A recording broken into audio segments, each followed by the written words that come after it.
Mesdames, Messieurs, bonsoir. C'est avec un plaisir renouvelé que je vous retrouve pour cette nouvelle édition de Scène de Presse. C'est votre plateforme de débat, toujours à l'affût de l'actu, pour vous décoder toutes les clés de l'info qu'il vous faut. C'est notre 348e rendez-vous en vitrine dans cette édition de Scène de Presse. Rassemblement démocratique du peuple camerounais, la fièvre électorale monte. Le corps électoral militant du RDPC a été convoqué pour la période allant du 1er août au 10 décembre 2015 pour le renouvellement des organes de base. Les responsables en poste remettent leur mandat en jeu 8 ans après leur élection. On s'attend à voir du sang neuf. Les instances dirigeantes du RDPC peaufinent actuellement les modalités du déroulement des opérations en attendant le grand bain électoral. En économie, nouvelle ère pour les PME camerounaises. 3 semaines après l'ouverture de la Banque camerounaise des PME qui cristallise tant d'espoir avec un capital initial de 10 milliards de francs CFA, le contexte est favorable avec d'autres instruments mobilisés par le gouvernement camerounais, entre autres les centres de formation de création d'entreprises qui permettent en principe de créer son entreprise en 72 heures, les incubateurs pour renforcer les capacités des entrepreneurs, l'agence de promotion des petites et moyennes entreprises pour favoriser la migration de l'informel au formel ou encore la bourse et le crédit bail, un dispositif qui doit créer davantage de valeur dans un segment, les PME qui occupent 95% du tissu économique du Cameroun. Mesdames et messieurs, merci d'être des nôtres ce soir. Retrouvez dans cette édition de Scène de Presse vos rubriques habituelles, le zooming sur l'actu. Le focus du soir, le directeur général de l'agence de promotion des investissements, Marthe-Angeline Minja. Le portrait du soir, Miss Cameroun 2015. Et bien sûr, les unes du lundi pour avoir la primeur de l'info. Mais je vous propose tout d'abord de découvrir nos invités du soir.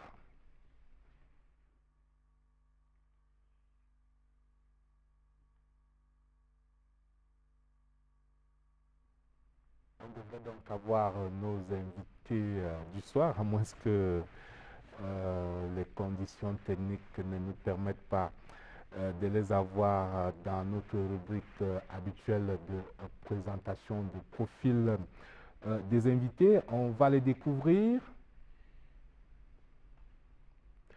Eh bien, on va les présenter en direct sur le plateau. Je voudrais donc accueillir Roger Betala. Bonsoir. Bonsoir. Vous êtes un invité naturel dès lors que l'économie, cette émission sera forte coloration économique. Bienvenue sur le plateau de Scène de Presse. Merci pour l'honneur que vous faites de m'inviter à cette prestigieuse émission qui honore la CRTV et qui permet aux Camerounais de comprendre véritablement les problèmes de leur pays et du reste du monde. Merci Roger, et j'ai le plaisir d'accueillir Ferdinand Nanapayon. Bonsoir Ferdinand, ça faisait un moment que vous ne nous aviez pas fait l'amitié d'être des nôtres. Oui, vous savez que en gentleman, c'est quand on est invité qu'on fait cette amitié. Je vous remercie en tout cas et le plaisir est partagé. Doit-on encore vraiment vous présenter aux Camerounais? Vous êtes en tout cas entré dans la mémoire collective comme l'inventeur de la bourse du livre au Cameroun. Cela est resté gravé de la mémoire collective et pourtant, vous avez innové encore et encore et créé tant de choses. On va profiter de votre expérience ce soir dans ce segment de la création de la valeur. Et j'ai le plaisir d'accueillir Marius Barra, alors que c'est maintenant qu'on me propose les portraits des invités. Que faut-il en faire?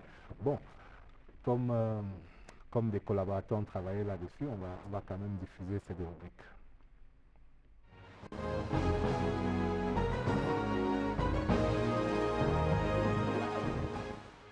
Christophe Bobiokono, il est membre du Conseil national de la communication et quand il ne contrôle pas les médias, Christophe Bobiokono est un...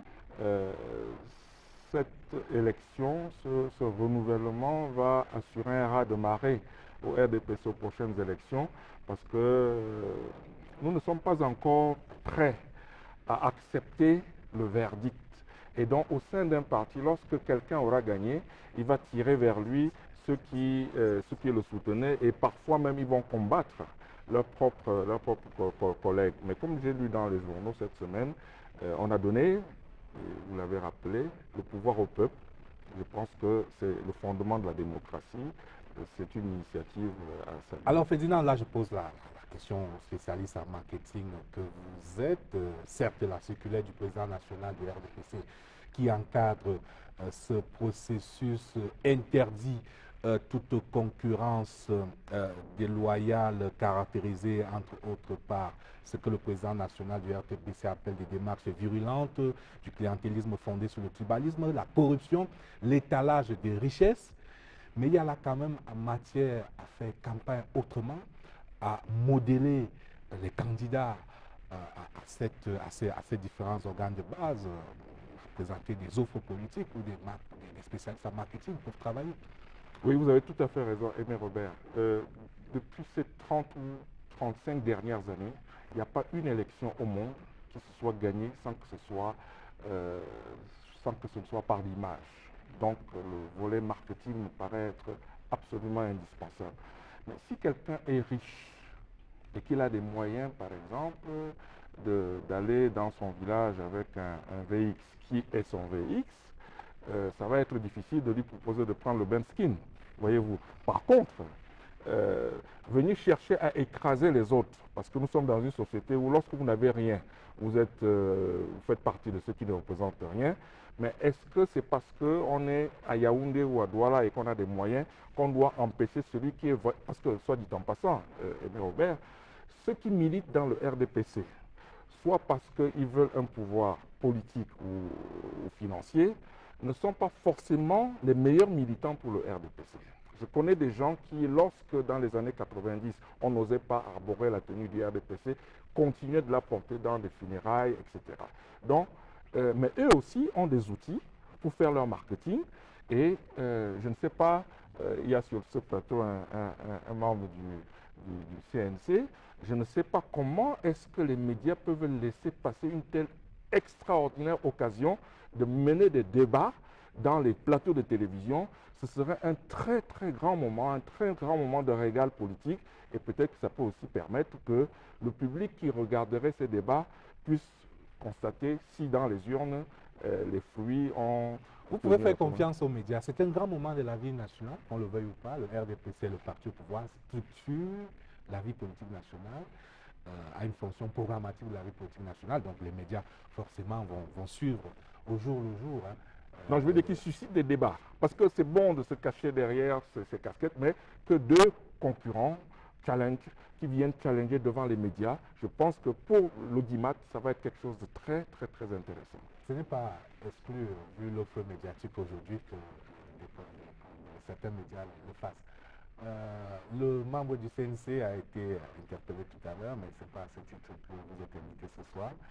C'est davantage le directeur de la publication de l'hebdomadaire Kalara, observateur de la vie politique nationale. Bonsoir Christophe. Bonsoir Aimé Robert, bonsoir aux téléspectateurs. Alors le RDPC devra par cette opération nous démontrer que les dérives du passé n'étaient que, on va dire quoi, des accidents de parcours. C'est d'autant plus qu'entre-temps, il y a eu cette commission ad hoc discipline qui a été censée faire le ménage et que donc il y a un type de dérive qui ne devrait pas se produire, notamment cette intrusion des forces de l'argent que le président national lui-même veut prohiber.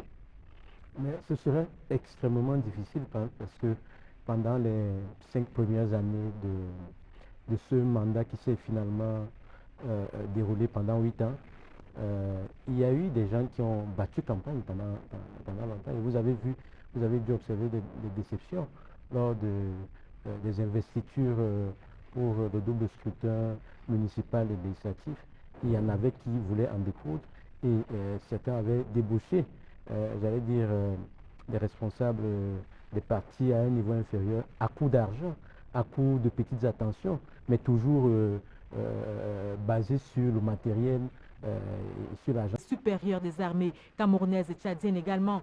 Les deux partis ont passé au pain fin l'opération Logon 2015 lancée en janvier dernier et ont, selon Cameroun Tribune, réadapté leur stratégie de guerre, tandis que les Camerounais ordinaires sont appelés à réadapter leur mode de vie. Le quotidien à capitaux publics parle d'habitude à changer.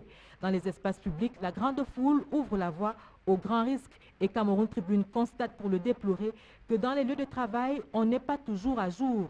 La fouille n'est pas systématique, le détecteur de métaux non plus.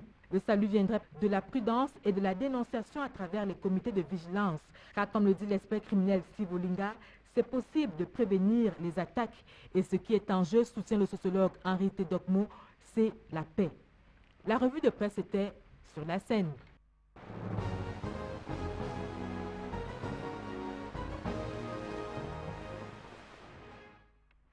Au bas de cette revue de presse, une interrogation. La paix reviendra-t-elle définitivement dans le monde du football au Cameroun? En tout cas, après la douce euphorie de l'adoption des textes par l'Assemblée générale de l'Africafoot mercredi dernier, il y a comme un brouillard qui enveloppe une fois de plus le mouvement footballistique camerounais. On entend depuis ce week-end des dissonances de certains acteurs qui commencent à reparler de non-respect de la parole donnée, de non-respect des clauses du consensus et des engagements pris par les uns et les autres pour obtenir donc ce qu'un confrère de la place a appelé la paix des braves.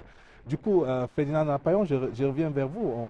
On va quand même s'interroger sur la capacité de ces acteurs du football à surpasser leurs égos, leurs égoïsmes, et à nous mener vers le bout du tunnel, tout au moins pour ce qui est de ce processus électoral. On peut vraiment s'interroger. Je connais quelques-uns des acteurs. Je pense que si les uns et les autres se regardent dans les yeux, ils peuvent chacun avoir des choses à reprocher l'un à l'autre. Et c'est dommage pour notre football. Bon, il y a eu un consensus, c'est-à-dire que les gens se sont mis d'accord. Je ne pense pas que ce soit au même niveau. Chacun n'a pas forcément les mêmes avantages qu'il espérait, mais à partir du moment où les gens sont d'accord et que ça ne gêne pas le fonctionnement, parce que soit dit en passant, il se trouve que il se pourrait que les 4 vice-présidents soient quand même une singularité camerounaise.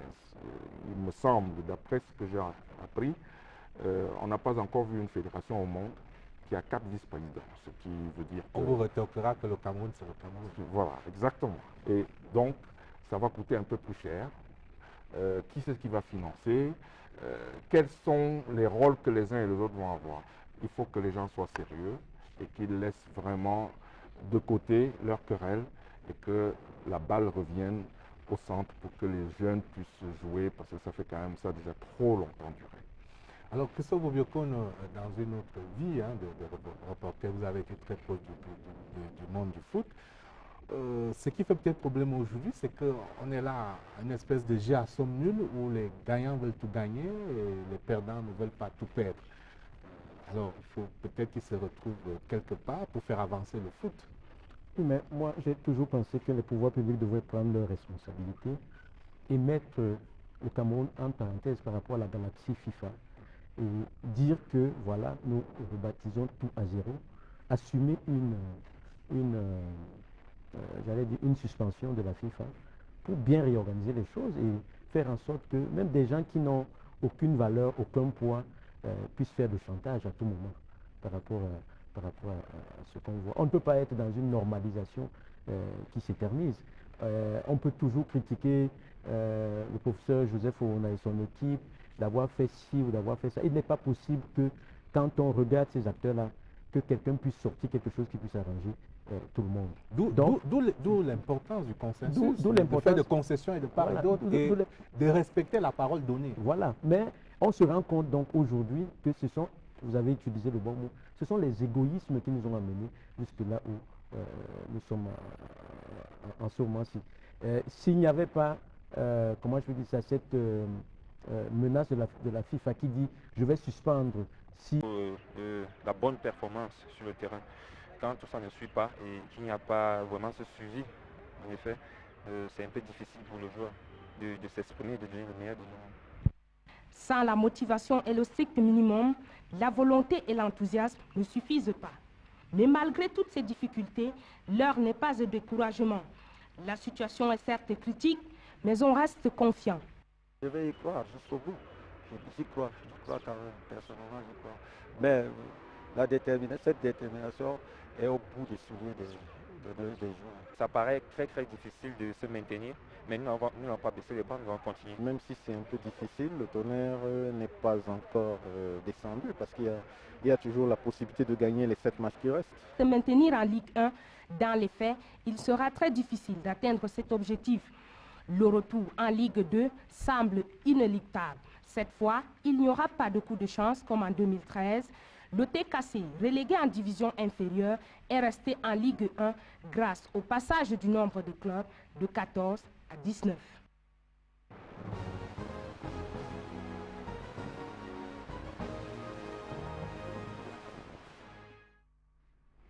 Les amoureux du football font grise mine, les chefs d'entreprise ont le sourire. C'est la deuxième une des scènes de presse. La nouvelle donne dans le secteur des PME au Cameroun avec l'ouverture il y a 3 semaines de la bien nommée Banque camerounaise des PME. C'était précisément le 20 juillet dernier. La banque ouvrait ses guichets de Yaoundé.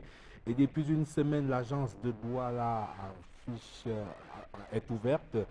La BCPME devient donc la 14e banque du Cameroun, sauf qu'elle est exclusivement orientée vers la PME et l'artisanat.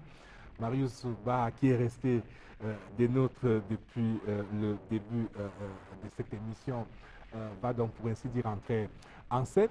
Je commence par vous poser une question simple, si elle ne relève pas du secret bancaire. Combien de comptes ouverts depuis 3 semaines?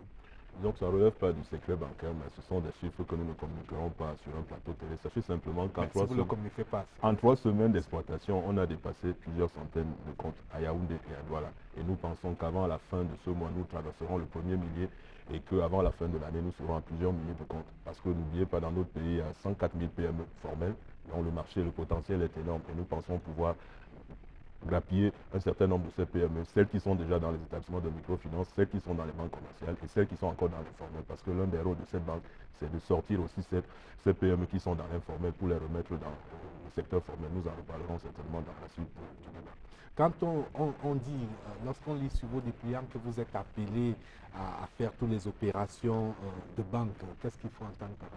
Disons que c'est une banque classique dans le sens normal, puisque c'est une banque comme les 13 autres banques dont vous avez parlé, qui a le même agrément que les 13 autres banques commerciales, c'est-à-dire que c'est la COBAC, l'instance supranationale, qui lui a donné cet agrément qui lui permet de faire le métier de la banque. Donc c'est une banque qui est en quelque sorte 2 en 1. Nous avons la partie banque classique, c'est-à-dire toutes les opérations que vous connaissez, les découvertes, les transferts, les virements, les encaissements, chèques et effets. Mais aussi, nous avons mis une emphase très particulière sur la petite et moyenne entreprise. C'est ça qui fait la différence en mettant sur pied des produits vraiment spécifiques que nous avons appelés les produits structurés. Parce que vous savez que dans notre pays, l'un des grands problèmes de ces PME, c'est d'abord leur structuration, on y reviendra, mais c'est aussi leur financement. Donc pour le financement et pour la structuration, nous avons inventé en quelque sorte un certain type de produits qui nous permettent de circonscrire le sempiternel problème des garanties, parce que vous savez, les PME ont ce problème-là de garantie. Et ces produits-là sont des produits prêts à porter, qui permettent, à partir d'un formulaire d'approbation, de savoir exactement si une PME est éligible ou pas. Mais je voulais surtout revenir sur la nature même de la banque, pour remettre un peu les choses à plat. Vous savez, cette banque n'a de public, encore une fois, que son capital, son tour de table. Parce que ce soit la gouvernance institutionnelle, la gouvernance fonctionnelle, tout est quasiment du secteur privé. Je prends quelques exemples. La gouvernance institutionnelle, c'est-à-dire les organes sociaux. Vous avez à l'intérieur de ces organes sociaux, bien que l'État soit actionnaire unique et majoritaire, donc il y a 2 personnes qui représentent la société civile, dont un qui représente un organisme professionnel dédié au PME. Vous avez au niveau même du PCA, du DG et du DGA, les gens qui viennent du privé, dont le DGA qui a une trentaine d'années d'expérience dans le secteur privé, le PCA qui vient lui aussi de ce qui est en quelque sorte une institution panafricaine, la BAD. Mais surtout, ce qu'il faudrait retenir, c'est qu'à l'intérieur des 60 personnes qui sont dans l'effectif de la banque, vous avez 58 qui viennent du privé, donc 2 seulement qui viennent du public. Donc encore une fois, cette banque n'a de public que son capital, mais la gouvernance institutionnelle, celle qui est basée sur les textes qui régissent la banque, elle est quasiment presque privée, mais surtout la gouvernance fonctionnelle, celle qui est basée sur les expertises métiers, c'est-à-dire ceux qui sont dans les fonctions métiers, l'exploitation, les opérations, le réseau. Vous avez, compte tenu de la taille des PME, elle n'a pas d'abord un des mêmes moyens que les grandes entreprises, elle n'a pas de personnel comme les grandes entreprises et tout, et donc elle a souvent des problèmes, souvent même le personnel, ce sont des start-up, le personnel n'est pas souvent outillé pour manager, ainsi de suite. Nous pensons qu'avec la banque des PME, mais pas seulement celle-là, parce qu'il y a d'autres structures qui ont été créées avant, la situation va s'améliorer. Et que la présence même de cette banque-là va forcer les établissements concurrents j'allais dire, à proposer aussi des produits qui peuvent maintenir la clientèle des PME qui se trouvent à l'intérieur. Alors, Marius Barra, très tôt, on a entendu des chefs d'entreprise s'étonner du délai de 3 mois que vous donnez pour les premiers crédits. Oui, justement, c'est le même si on avait commencé à donner du crédit le 20, j'aurais dit, voilà, il faut exactement comme les autres.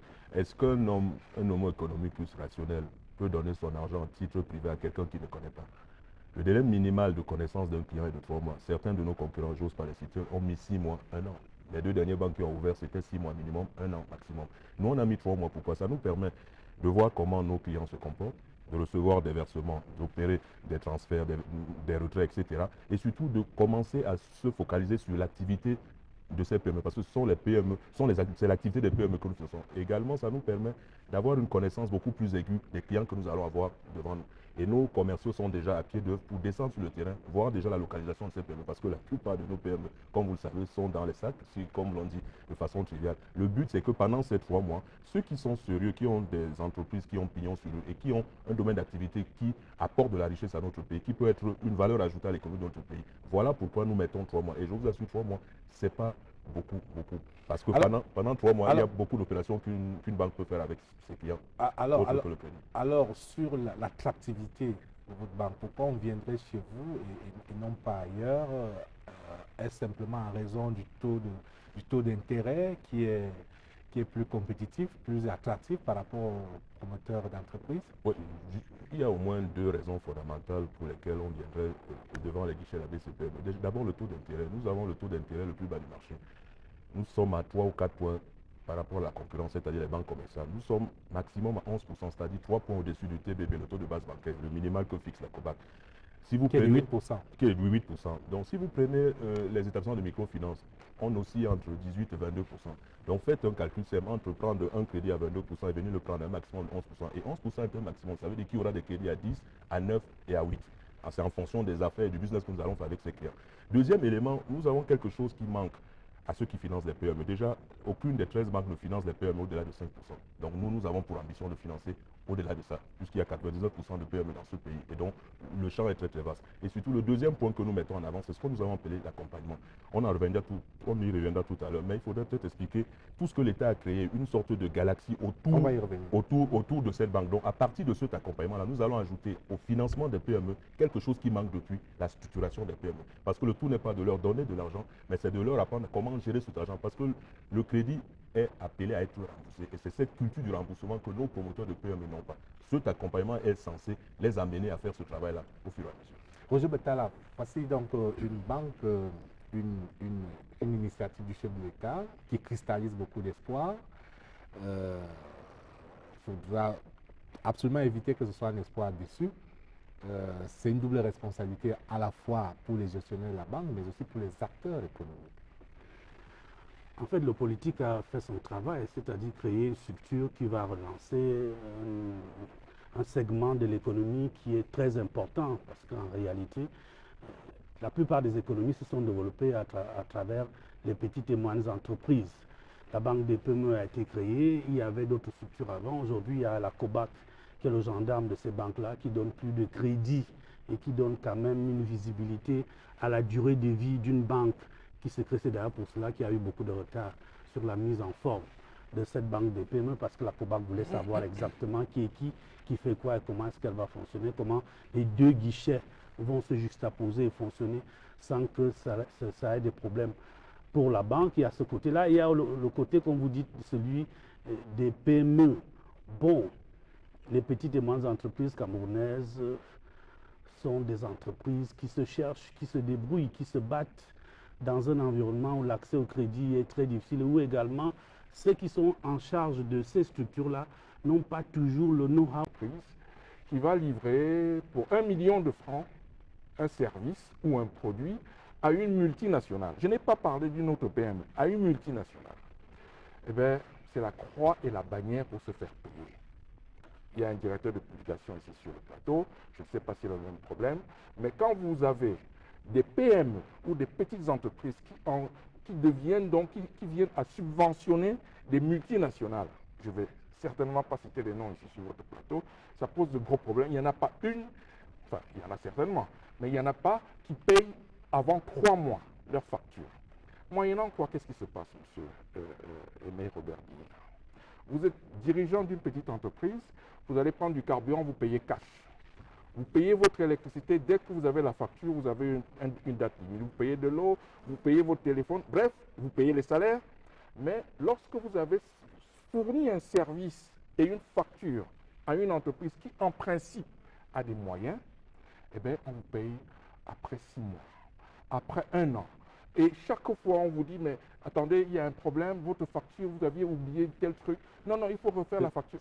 Mais, Aimé Robert, si vous m'avez invité pour parler de ça, je peux vous assurer que je vais vous remercier parce que c'est le lot quotidien des entreprises.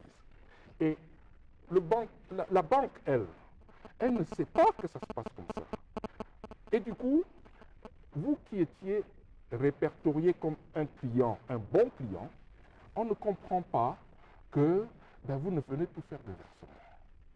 Alors, il y a des solutions, peut-être qu'on en reparlera, mais il y a des propositions. Que j'ai vu acquiescer vivement, peut-être ajoute d'autres éléments. Bien sûr, ce que décrit Ferdinand Nanapayon, c'est la réalité, j'allais dire, du marché. Aujourd'hui, lorsque je prends, par exemple, une entreprise de presse, nous fournissons de l'information, nous sommes aussi un support, j'allais dire, d'annonces. Vous publiez les annonces aujourd'hui, il y a des annonceurs qui vous payent 90 jours après l'apparition de l'annonce, 60 jours après, 30 jours pour ceux qui sont vraiment très diligents. Donc c'est extrêmement difficile d'avoir la trésorerie ainsi. Donc vous voyez des petites entreprises qui ont de grosses créances, enfin en nombre auprès de leurs partenaires. Mais cela dit, avant d'en arriver là, il faut quand même à des moments aussi réunir le capital pour lancer. Que peut faire, j'allais dire, quelqu'un qui a une idée lumineuse d'entreprise s'il ne peut pas trouver des capitaux quelque part? Vous savez que actuellement c'est presque au niveau de la famille, des amis, ainsi de suite, qu'on parvient à grappiller 100 000 francs par là pour lancer une affaire. C'est très difficile de lancer une affaire dans ces conditions-là, parce que vous savez bien que pour lancer un projet, il faut faire un ensemble d'études, voire rassembler les capitaux, les moyens qui peuvent permettre à l'entreprise de fonctionner pendant un certain temps avant de commencer à générer des recettes. C'est aussi un défi que doit pouvoir relever la Banque camerounaise des PME. Alors, on ne dira pas que vous arrivez sur vos grands chevaux, hein, mais l'environnement est difficile. Voici un cas d'école où une entreprise qui prend un crédit chez vous, mais qui en même temps a des problèmes à se faire payer ses traites. Comment ça se passe? Ça va impacter à la fin sur l'endettement chez vous. Justement, je vous en ai parlé tout à l'heure de façon ciblée, mais je vais un peu revenir en détail. Parmi les produits structurés, vous avez 2 produits qui sont censés mettre un terme à ces difficultés-là. Vous avez les avances sur facture, donc la capacité de préfinancer un marché pour une PME. Mais vous avez surtout le factoring, donc la facturage, c'est-à-dire venir avec des factures déjà acceptées par un client qui a un certain renom, c'est-à-dire une grande entreprise, et venir se faire payer par avance. Le but, c'est quoi? C'est d'avoir une trésorerie courante et pouvoir fonctionner sans attendre le paiement. Donc c'est la banque qui va en quelque sorte se subroger à la PME, c'est-à-dire devenir donc la créancière de la grande entreprise. Ces 2 produits-là existent pour la Banque camerounaise des PME. Mais je voulais également dire... La banque s'exposant aussi un tout petit peu, ce faisant. Justement, puisque la banque, il ne faut pas l'oublier, elle a une mission de service public. Le but de l'État, ce n'est pas de gagner forcément de l'argent. L'État n'est pas là pour faire, j'allais dire, du capitalisme pur. L'État a compris que son économie passe par les PME. 9 dixièmes des entreprises sont des PME. Et les PME ont un avantage sur les grandes entreprises. Elles sont toutes camerounaises pour l'essentiel. Parce que le Cameroun dispose de potentialités, mais il s'agit pour nous maintenant de faire en sorte que ces potentialités se transforment en projets. Nous avons donc pensé qu'il fallait pour ce faire mettre tous les acteurs ensemble dans un même lieu pendant 3 jours pour voir comment faire pour accompagner le Cameroun dans la recherche, ou je vous dirais dans l'atteinte de son émergence. Il s'agit aussi de mettre d'un côté les porteurs de projets, de l'autre ceux qui peuvent financer ce projet. Nos banques locales seront présentes et ainsi que certains organismes financiers de l'extérieur, parce que nous recevons au niveau de l'appui beaucoup de propositions des personnes qui disent être porteurs de financement. On va avoir un espace projet. Les porteurs de projets seront là, que ce soit les projets publics, que ce soit dans les projets privés. Ils seront là, il y aura un espace finance. Nous organisons des ateliers où des personnalités aguerries dans les problèmes d'investissement viendront faire des présentations. Les membres du gouvernement pourraient être là. Et s'ils sont là, je pense que leur présence sera fortement appréciée parce qu'ils iront vers les opérateurs économiques, ils pourront répondre à leurs préoccupations. Nous pensons clore ces 3 jours par une grande soirée de gala où prendront pour les opérateurs économiques et pourquoi pas même des simples Camerounais. Et à l'occasion, nous comptons primer ceux des investisseurs qui se seront fait remarquer, soit par leur activité au cours de l'exercice. Les poids lourds seront là parce que nous les invitons. Il faut qu'ils puissent partager leur expérience à ceux qui essaient de commencer. Les poids lourds seront là, mais vraiment, c'est ouvert, la PME, ceux qui ont des projets. L'essentiel, c'est d'être porteur d'un bon projet, un projet bancable. C'est pour ça que nous demandons à ceux qui veulent prendre part à ce forum de bien le préparer parce qu'il n'y a que 3 jours. Et en 3 jours, si on n'a pas un projet bien préparé, on risque de ne pas avoir les résultats escomptés. Nous avons une mission d'accompagnement qui a été vraiment renforcée parce que nous devons accompagner l'entreprise. C'est-à-dire quoi? Nous accueillons, nous vous suivons et jusqu'à la mise en place, nous vous conseillons jusqu'à la mise en place de votre projet. C'est-à-dire, nous devons suivre l'entreprise d'investisseurs, qu'il soit national ou étranger. Cet investisseur doit être suivi. Nous le tenons par la main jusqu'à la mise en place de son projet d'investissement. Et aujourd'hui, nous sommes à une quarantaine de signatures de conventions qui représentent environ 420 milliards d'investissements escomptés ainsi que 14 000 créations d'emplois directs. Et au moment où je vous parle, certaines entreprises ont commencé à s'implanter.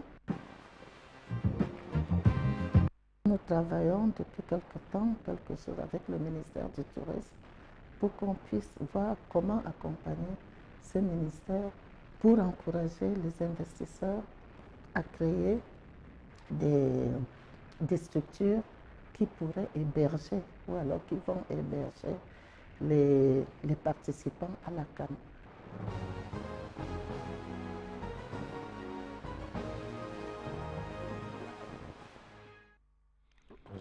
Ça va être une vitrine pour les entreprises camerounaises, ce Cameroun Investment Forum. Oui, c'est important parce qu'il faut de la visibilité sur tout ce que l'on fait. Lorsqu'on a des petites et moyennes entreprises, il faut qu'elles soient connues. Parce que si on les connaît, on peut savoir là où elles sont, on peut savoir quels risques on peut prendre. Et elles peuvent également, à partir de cette vitrine-là, pouvoir attirer des fonds comme ceux de la... Il a trop longtemps souffert de ce manque de visibilité, la différence pour le consommateur se faisant trop souvent à la qualité de la publicité sur les unes et les autres. Gros budget plus bien ficelé pour ce qui vient d'ailleurs, utilisation des moyens de bord pour ce qui est fait chez nous.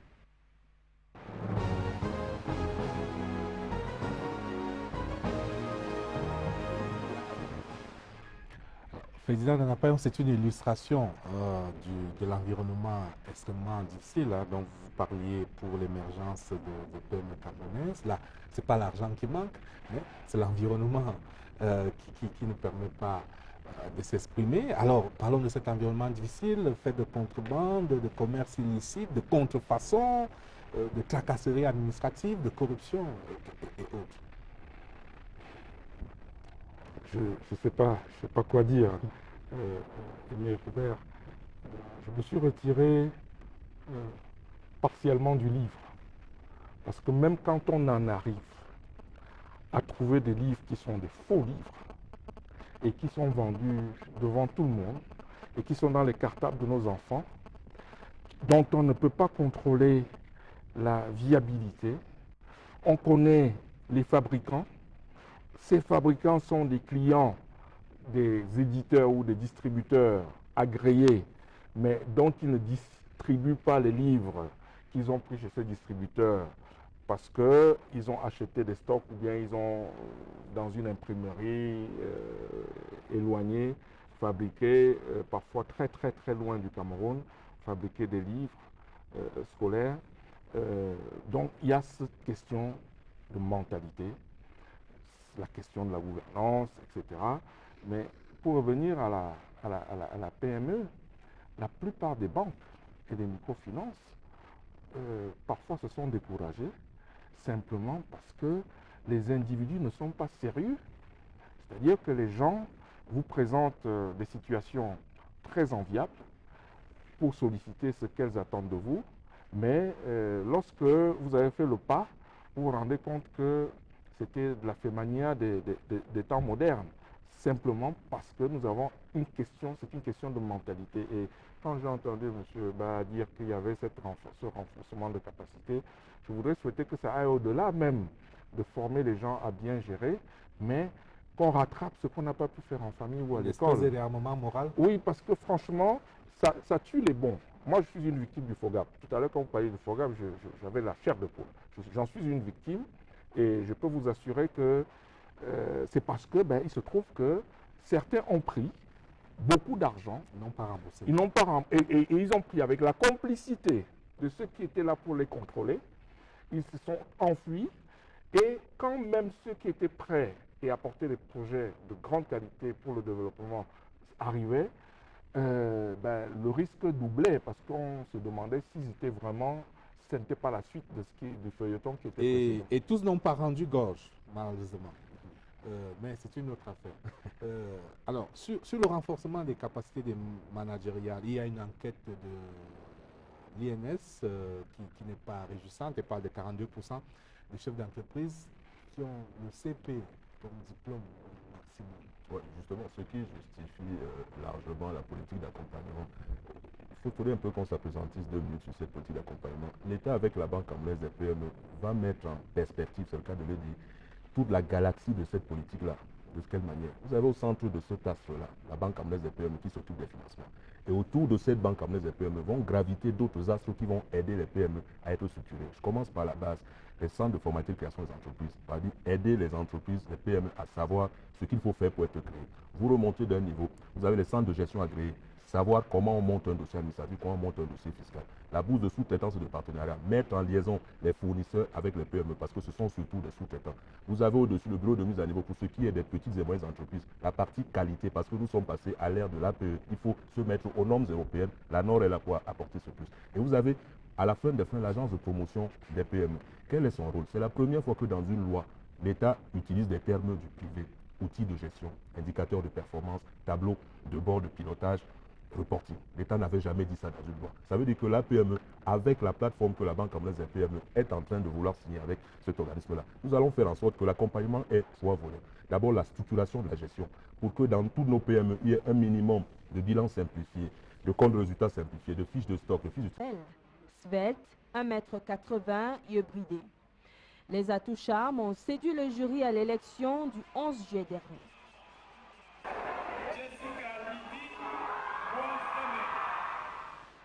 Je ne m'y attendais vraiment pas, je l'espérais, mais ce n'était pas forcément ce que je me disais qui devait arriver. Je me suis dit, si je suis déjà parmi les 6, c'est bon pour moi. Je rentre au moins avec quelque chose à la maison. Tous ceux qui m'ont soutenu comprendront que c'est déjà un grand pas. Miss Cameroun est surtout sensible aux questions environnementales. Mon projet, c'est un projet environnemental basé sur la plante appelée la jacinthe, qui est une plante aquatique qui est nocive pour les autres.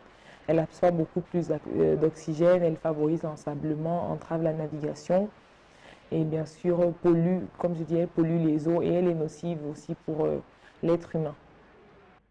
Son cursus académique lui ouvrira certainement beaucoup de portes pour le plaidoyer.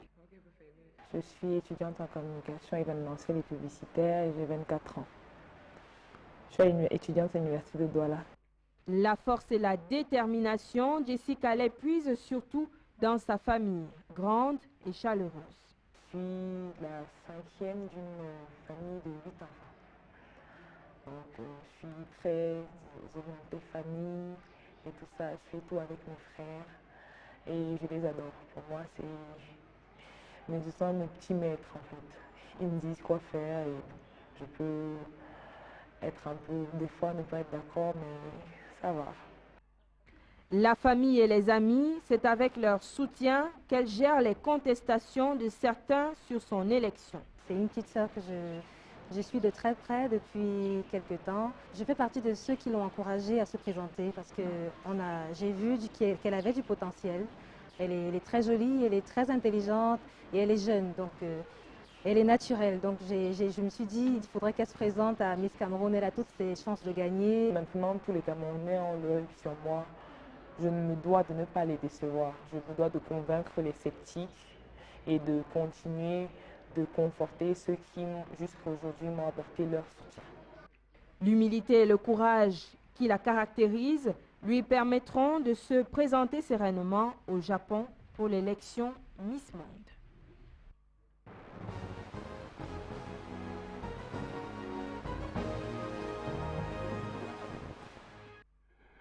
Ferdinand Nana Payon qui s'est laissé aller à des commentaires dithyrambiques à l'endroit de Miss Cameroun, mais on ne vous laissera pas l'opportunité de le dire en live. Le temps d'accueillir Aurélie Crescent-Vida qui est déjà là pour les unes du lundi. Bonsoir Aurélie. Bonsoir Aimé Robert, chers téléspectateurs, bonsoir. C'est avec le même plaisir que je vous retrouve pour les unes du lundi, toujours avec des actualités différentes et des sujets intéressants. Parler de l'unité, un investisseur chinois, c'est la grande une du quotidien bilingue national. Le journal de Marie-Claire Nana revient de long en large sur l'entretien de vendredi entre le président de la République Paul Biya et Wang Ling, dirigeant de l'une des entreprises les plus puissantes de Chine, la China Poly Corporation, qui opère dans le commerce international, l'immobilier et l'armement, entre autres. L'autre actualité à lire dans les colonnes du journal de la rue de l'aéroport, électricité, 11 milliards pour réhabiliter le barrage de Son-Loulou. Le contrat entre la société Eneo et le gouvernement a été revu et signé en fin de semaine ici à Yaoundé. La présidentielle de 2018 est à la une du quotidien Émergence. Le journal de Manus Biaga présente comment Paul Biya affûte ses armes, parlant du renouvellement des organes de base. Émergence plonge le lecteur dans le secret du renouvellement, surtout de la mainmise sur la Cour suprême. C'est donc à lire en page 5. Deux actualités choisies en pied de une du quotidien Émergence, Yaoundé-Bertois sous haute sécurité. Il faut désormais montrer patte blanche pour qui veut entrer ou sortir de la région de l'Est. Et puis, Fédération camerounaise de football, Tombi Aroko poussé à la démission. Il devra perdre son poste de secrétaire général s'il veut se présenter à la présidence de la FECAFOOT. Le quotidien Mutation met en exergue l'affaire Bouba Simala en disant que Kavaï convoque Laurent Esso et Mbengor. Le journal de Xavier Messeux affirme que vendredi dernier, le président de l'Assemblée nationale a tenu à exprimer à ses ministres son courroux sur la suite judiciaire donnée à l'affaire concernant son garde du corps. Apparemment, l'abandon des infractions du terrorisme